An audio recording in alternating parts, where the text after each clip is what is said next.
Olá, boa noite. Este é o Jornal da Justiça desta terça-feira, 31 de março. O presidente do Supremo e do Conselho Nacional de Justiça diz que servidores e colaboradores estão garantindo que o judiciário não pare no momento difícil da pandemia.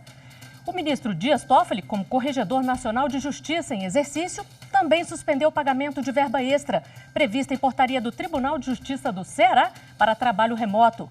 Estes são alguns dos destaques da edição de hoje que você vai ver também. Justiça Federal mantém condenação de técnico em enfermagem que abusou de 2 pacientes em um hospital de Minas Gerais. As novidades da telemedicina, a possibilidade de atendimento remoto para pacientes em tempos da Covid-19. Ministro Dias Toffoli, presidente do Supremo, arquiva ação que pedia o bloqueio de rodovias em São Paulo contra o novo coronavírus.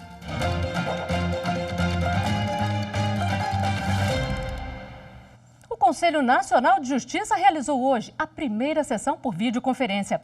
A medida foi adotada por causa da pandemia do novo coronavírus. A repórter Fernanda Porto acompanhou e conta mais detalhes. Nesta primeira sessão plenária feita por videoconferência, o presidente do CNJ e STF, ministro Dias Toffoli, começou o julgamento agradecendo todos os servidores e colaboradores do Poder Judiciário. Isso porque, mesmo diante a pandemia, o trabalho nos tribunais não parou e continuou sendo feito por meio digital. Ainda na sessão desta terça-feira foi lançado o novo Sistema Nacional de Adoção e Acolhimento. A ferramenta, que traz mais detalhes do perfil de crianças e adolescentes adotadas em todo o Brasil, ficará disponível no site do CNJ a partir de amanhã. E ainda nesta terça-feira, o CNJ determinou a instauração de processo para apurar portaria publicada pelo Tribunal de Justiça do Ceará, que prevê ajuda de custo para magistrados que estão fazendo trabalho remoto para a prevenção da Covid-19. O presidente do STF e CNJ, ministro Dias Toffoli, ressaltou que a corte local não está autorizada a conceder verba que não está prevista na lei orgânica da magistratura. O presidente do Supremo Tribunal Federal, ministro Dias Toffoli, arquivou uma ação que pediu o bloqueio de rodovias em São Paulo contra o novo coronavírus.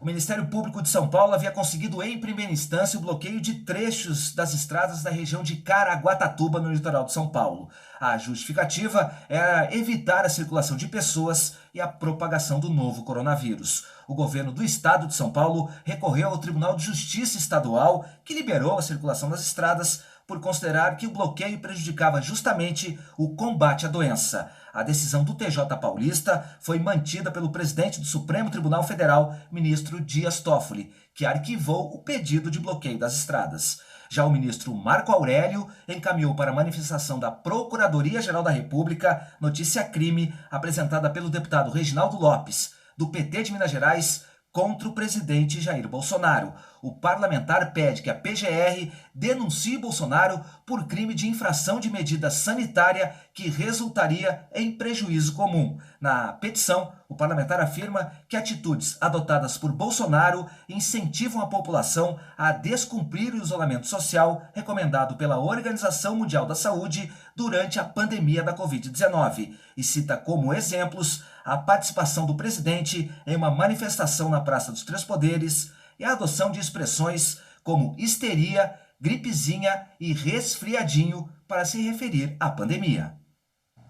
E há pouco, a Ordem dos Advogados do Brasil protocolou uma ação no Supremo em que pede que o presidente da República cumpra o protocolo da OMS, que é seguido pelo Ministério da Saúde durante a pandemia do novo coronavírus. A OAB pede ainda que Bolsonaro respeite a determinação de governadores e prefeitos quanto ao funcionamento das atividades econômicas e de aglomeração. Também solicita que o governo federal implemente imediatamente benefícios emergenciais para desempregados, trabalhadores autônomos e informais.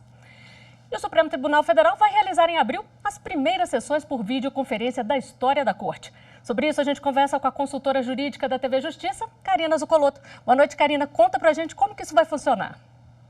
Boa noite, Flávia. Boa noite a todos que nos assistem. É isso mesmo. Trata-se de um marco, um passo na história do Supremo Tribunal Federal dentro desse ambiente, o ingresso da Corte nesse ambiente virtual.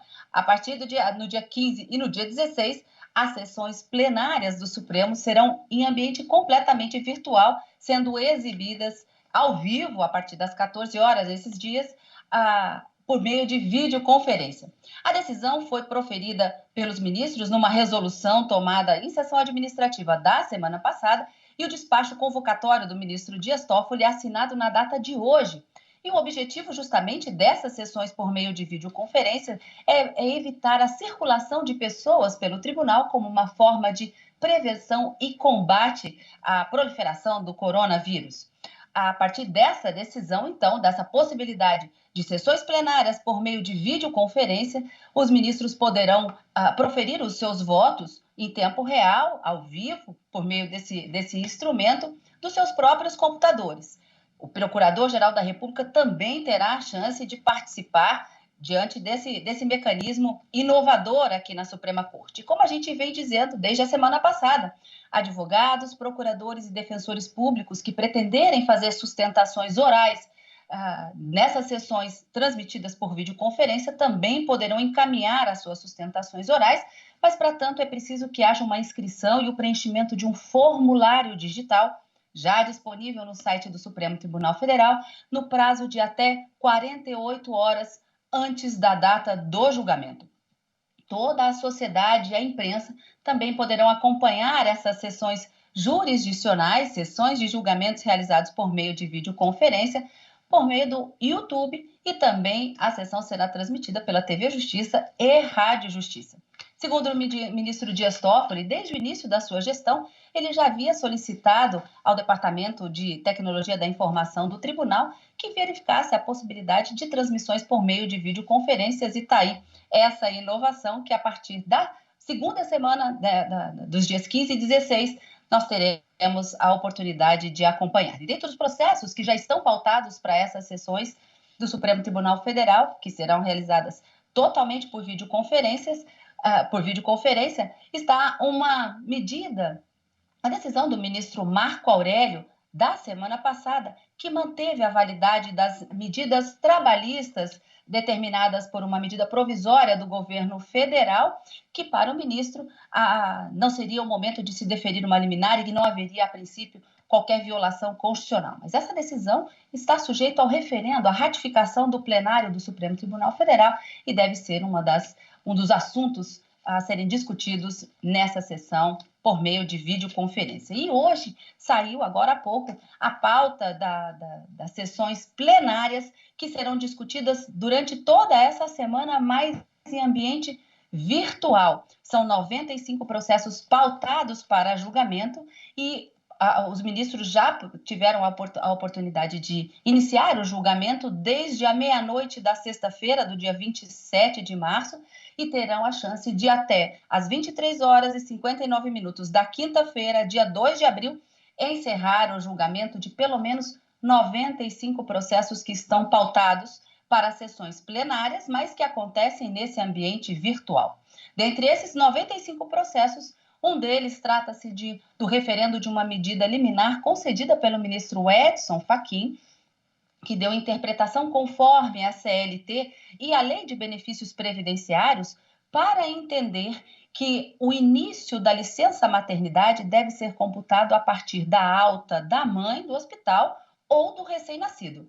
Como também é uma decisão em sede de ação direta de inconstitucionalidade, essa liminar concedida pelo ministro Edson Fachin também está sujeito a referendo do plenário do Supremo Tribunal Federal. São essas as informações, Flavinha, é com você. Muito obrigada, Karina. Bom, e o ministro do Supremo Tribunal Federal, ministro Gilmar Mendes, determinou a suspensão em âmbito nacional de todas as decisões administrativas ou judiciais que autorizem o sacrifício de animais silvestres ou domésticos apreendidos em situação de maus tratos. Para o ministro, decisões que permitem o abate interpretam a proteção aos animais em sentido inverso ao da Constituição. A medida liminar foi requerida pelo Partido Republicano da Ordem Social. E também hoje o ministro Gilmar Mendes arquivou a ação apresentada pela Associação Nacional dos Procuradores do Trabalho, que questionava mudanças no Estatuto da Escola Superior do Ministério Público da União. As alterações foram feitas por meio de portarias do Procurador-Geral da República, Augusto Aras. Segundo o ministro, a Constituição Federal garante ao Procurador-Geral da República autonomia funcional e administrativa para o exercício das competências institucionais do MP. As medidas de restrição para conter a Covid-19 não interromperam o trabalho da Justiça. Muitos magistrados trabalham de casa para assegurar o funcionamento do Judiciário. É o caso do juiz Rodrigo Dias da Fonseca, titular da Terceira Vara do Trabalho de Goiânia, que nos conta como é a rotina dele. Eu queria aproveitar para mostrar a vocês que nesse momento nós, juízes e servidores, continuamos trabalhando em máxima dedicação mesmo em trabalho remoto. Aqui na Terceira Vara nós temos privilegiado a expedição de despachos, decisões interlocutórias e sentenças até com mais frequência e mais intensidade do que durante o tempo em que a gente concilia tudo isso com a atividade presencial. Nós temos dado uma certa preferência aos processos que envolvem liberação de valores, homologações de acordos, ainda que as partes obviamente não estejam presentes, impulsionando processos que necessitavam de um maior cuidado, de uma maior atenção, de tal modo que temos tentado aproveitar esse tempo da melhor forma possível para atender aos interesses do destinatário dos nossos serviços, a população em geral. E no próximo bloco, a Justiça Militar mantém condenação de civil a quase 10 anos de prisão por atropelamento de 3 militares do Exército. Justiça, para mim, eu acho quando você é justo, independente da classe alta, baixa, média ou não, é quando você vai pelo certo.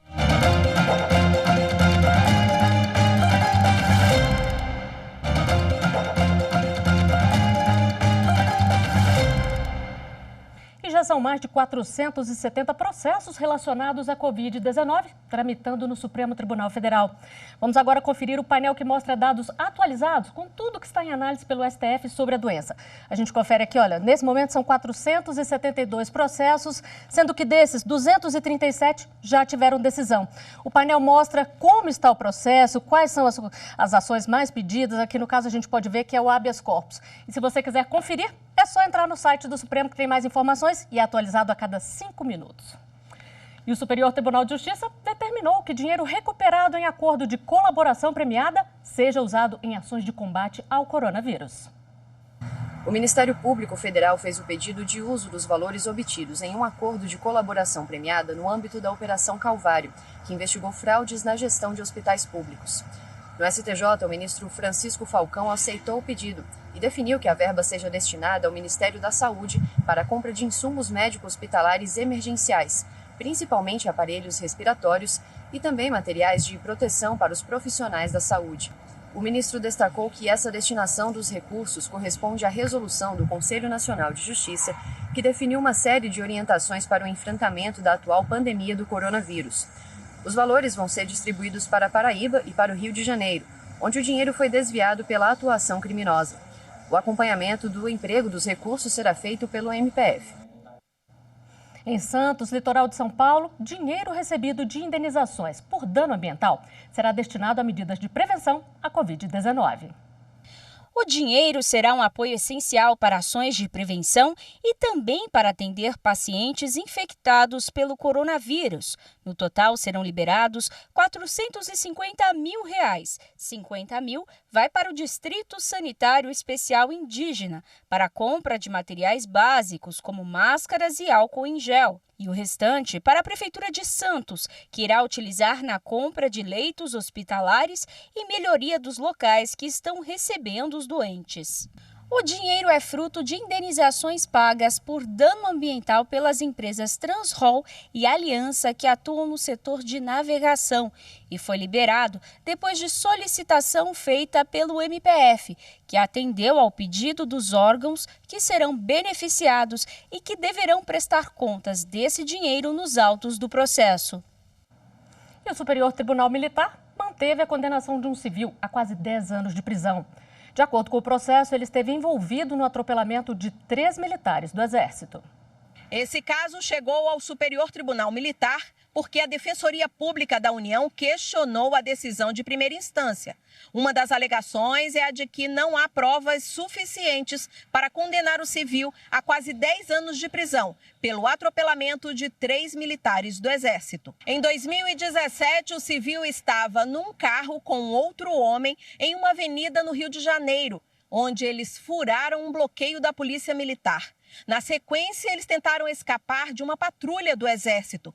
Foi quando atropelaram um sargento e 2 soldados que ficaram gravemente feridos.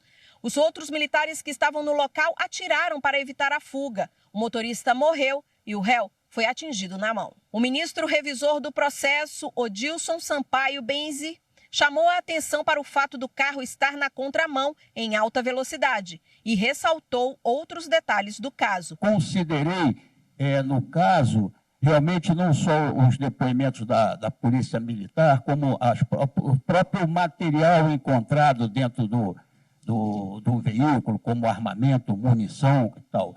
Então, o meu voto, ele não faz nenhuma diminuição nem nada, ele não concordei com a tese defensiva. Então, assim, diante das razões apresentadas, entendo que a sentença condenatória encontra-se proporcional ao crime imputado ao apelante. Encomendar drogas, mesmo sem ter recebido, configura crime de tráfico. A decisão é dos ministros da 6ª Turma do Superior Tribunal de Justiça. O Ministério Público de Minas Gerais pediu que 4 homens respondessem por tráfico de drogas. 3 haviam encomendados entorpecentes para vender no estabelecimento em que estavam presos e um outro intermediou a compra. Os 3 que queriam distribuir as drogas eram detentos do Centro de Reeducação de Campo Belo, em Minas Gerais. Eles compraram entorpecentes, mas o produto foi apreendido antes da entrada no presídio, graças a uma denúncia anônima que disse que um mototaxista levaria a substância acondicionada em produtos de higiene.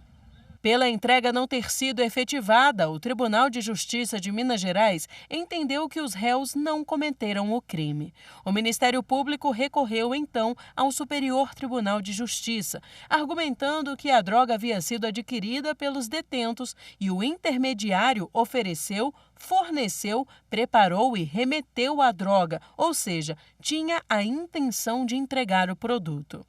O relator do recurso, ministro Rogério Schietti Cruz, entendeu que é inconcebível falar em meros atos preparatórios. O magistrado acrescentou que não é necessário, para a configuração do delito, que a substância entorpecente seja encontrada em poder do acusado ou que ela tenha sido efetivamente entregue ao destinatário final. Por isso, os 4 vão responder por tráfico de drogas. O Tribunal Regional Federal da 1ª Região manteve a condenação de um técnico em enfermagem que abusou de 2 pacientes em um hospital de Minas Gerais. A 3ª Turma do Tribunal Regional Federal da 1ª Região destacou que o ato de improbidade administrativa praticado pelo técnico de enfermagem ficou comprovado no processo. O colegiado ressaltou que a jurisprudência tem considerado indispensável a conduta intencional do agente público para caracterizar a improbidade, mas de forma genérica, ou seja, no caso houve a violação voluntária e consciente dos deveres dele de modo injustificado. Ele trabalhava como técnico de enfermagem no Hospital das Clínicas da Universidade Federal de Minas Gerais e praticou atos libidinosos contra 2 pacientes após aplicar morfina neles. O relator juiz federal Pablo Zuniga ressaltou que a sentença está bem fundamentada e revelou com precisão os fatos e motivos que levaram à prática do ato de improbidade. Portanto, negou a apelação do técnico. A seguir, a novidade da telemedicina, o atendimento remoto a pacientes em tempos de coronavírus. E agora, no intervalo do jornal, você vai ver mais um episódio da série Aqui Tem Justiça. Na Bahia, um projeto de cidadania ganhou apoio da Justiça do Trabalho. É o Aprendizes em Cena. Em instantes. Justiça é pagar pelo que faz. Se fizer uma coisa errada, tem que pagar pelo erro, né?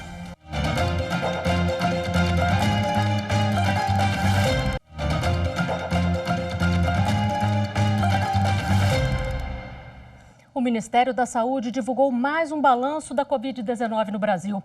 Agora são 201 mortos e 5.717 casos confirmados.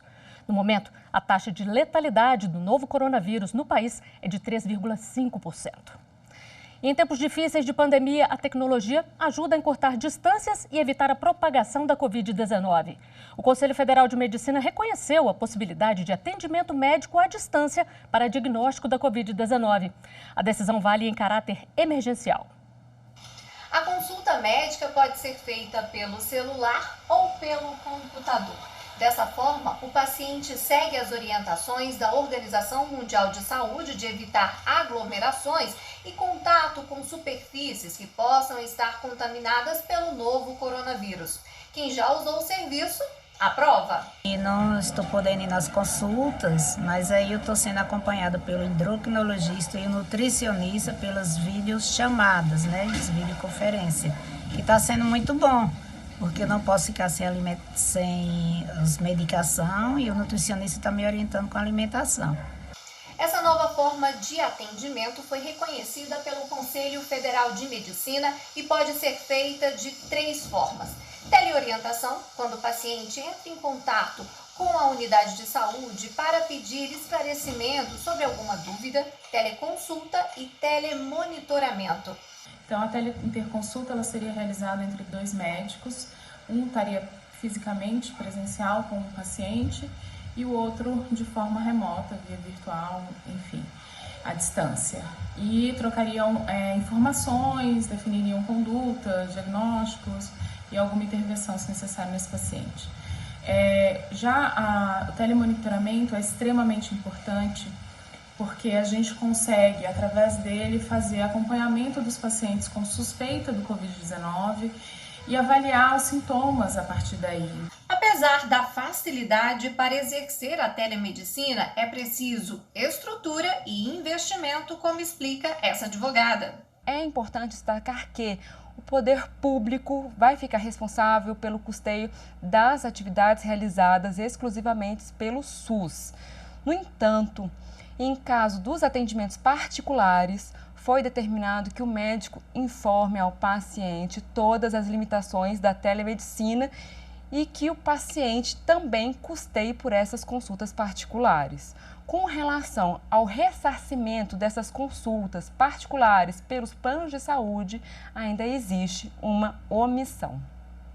Apesar da novidade, desde 2002 o Brasil já tem uma regulamentação sobre telemedicina, só que era com poucos detalhes sobre a prática. No ano passado, essa resolução foi ampliada e regulamenta até telecirurgias. A nova modalidade de atendimento vem ajudando a melhorar o sistema de saúde, segundo o Conselho Federal de Medicina, já que 71% dos especialistas se concentram na região sul e sudeste do país e, dessa forma, podem atender em outras regiões. Nós, como pessoas, estamos aprendendo novas modalidades de relacionamento, a gente está aprendendo a ficar mais tempo dentro de casa, junto da família e aprendendo a conviver com os amigos de uma forma diferente. A área da saúde também está passando por esse aprendizado já faz um tempo, mas agora ele se intensificou. O atendimento à distância ele é uma ferramenta extremamente poderosa, principalmente no momento em que o paciente não consegue se locomover, não consegue sair de casa. Vamos agora dar um giro pelos estados para ver as decisões mais recentes da Justiça. As informações com a repórter Viviane Novaes. A 5ª Vara Federal do Distrito Federal condenou o ex-ministro Gedel Vieira Lima por improbidade administrativa. Segundo o Ministério Público, Gedel pressionou o então ministro da Cultura, Marcelo Calero, a fazer um parecer técnico favorável à construção de um prédio de luxo em Salvador, na Bahia, onde o político tinha comprado um apartamento. A Justiça determinou ainda a perda da função pública, a suspensão dos direitos políticos por 5 anos e o pagamento de multa equivalente a 10 vezes o valor do salário recebido por Gedel como ministro-chefe da Secretaria de Governo da Presidência da República. O Tribunal de Justiça da Paraíba suspendeu a greve de servidores da Secretaria de Saúde de Campina Grande. Se não obedecer à decisão, o Sindicato dos Trabalhadores Públicos Municipais do Agreste e da Borborema poderá receber multa diária de R$10 mil. A greve começou no dia 28 de fevereiro, quando o coronavírus já se espalhava pelo mundo.